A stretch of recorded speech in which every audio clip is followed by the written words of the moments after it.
নিষিদ্ধ আওয়ামী লীগ ইতিহাসের মোড়ে দাঁড়িয়ে বাংলাদেশ বিশ্লেষণ ও ভবিষ্যৎবাণী বাংলাদেশের ইতিহাসে নতুন এক মোড়। আওয়ামী লীগ সেই দল যাদের নেতৃত্বে এদেশ স্বাধীনতা পেয়েছিল, এখন নিজ দেশেই নিষিদ্ধ ঘোষিত কার্যক্রমের মুখোমুখি। ঘটনা কি? অন্তর্বর্তী সরকারের সিদ্ধান্তে আওয়ামী লীগের যাবতীয় কার্যক্রম নিষিদ্ধ ঘোষণা করা হয়েছে। কারণ হিসেবে বলা হচ্ছে, আন্তর্জাতিক অপরাধ ট্রাইব্যুনালে বিচার শেষ না হওয়া পর্যন্ত দেশের নিরাপত্তা, সার্বভৌমত্ব ও আইন শৃঙ্খলা রক্ষায় এই পদক্ষেপ অপরিহার্য। এই সিদ্ধান্ত এসেছে এক বিশেষ উপদেষ্টা পরিষদের বৈঠক থেকে, যার সভাপতিত্ব করেছেন প্রধান উপদেষ্টা অধ্যাপক মুহাম্মদ ইউনূস। আইন উপদেষ্টা আসিফ নজরুল জানিয়েছেন, সন্ত্রাস বিরোধী আইন ও সাইবার নিরাপত্তা আইনের আওতায় আওয়ামী লীগের সকল কার্যক্রম সাময়িকভাবে নিষিদ্ধ করা হয়েছে। প্রতিক্রিয়া কেমন?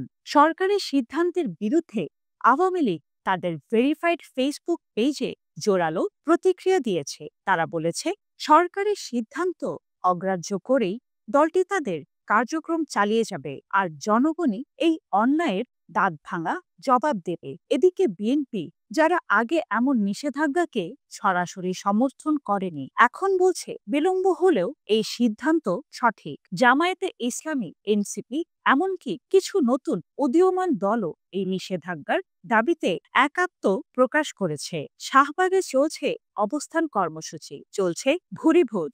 আলোচনার কেন্দ্রবিন্দু এখন একটাই প্রশ্ন, আওয়ামী লীগের ভবিষ্যৎ কি?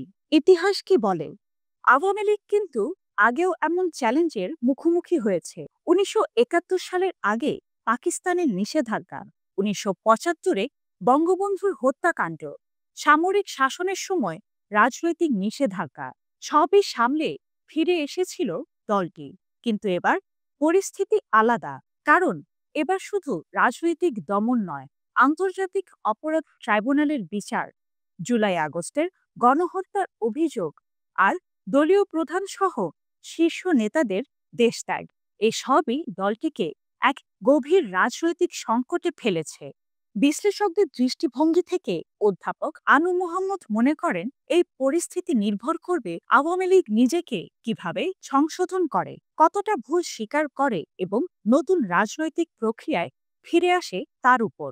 বিশ্লেষকরা বলছেন, এই নিষেধাজ্ঞা একদিকে হয়তো শান্তি আনতে পারে, অন্যদিকে আবার সংঘাত ও সহিংসতা উস্কে দিতেও পারে যদি আওয়ামী লীগ নতুন করে সংগঠিত হওয়ার চেষ্টা চালায়। সামনে কি অপেক্ষা করছে?